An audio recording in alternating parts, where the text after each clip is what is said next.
જય ગરવી ગુજરાત।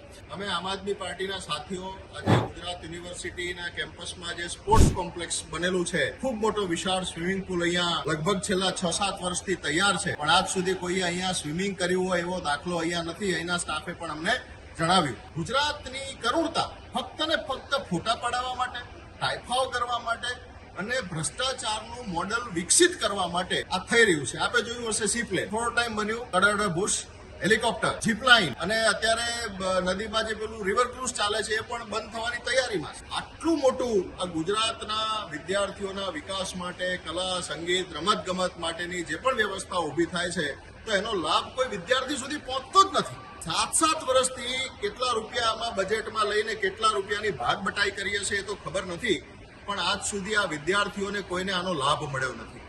પછી ક્યાંથી ઓલિમ્પિક્સમાં ગુજરાત આવે?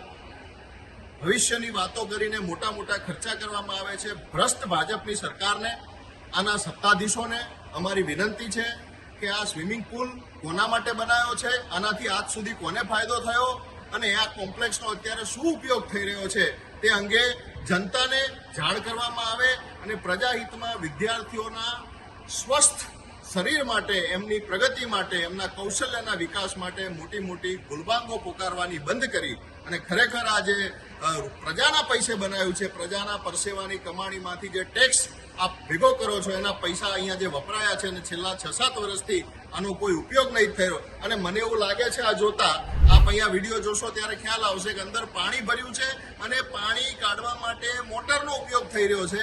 એનો મતલબ પાણીના એક્ઝિટની પણ કોઈ વ્યવસ્થા દેખાતી નથી।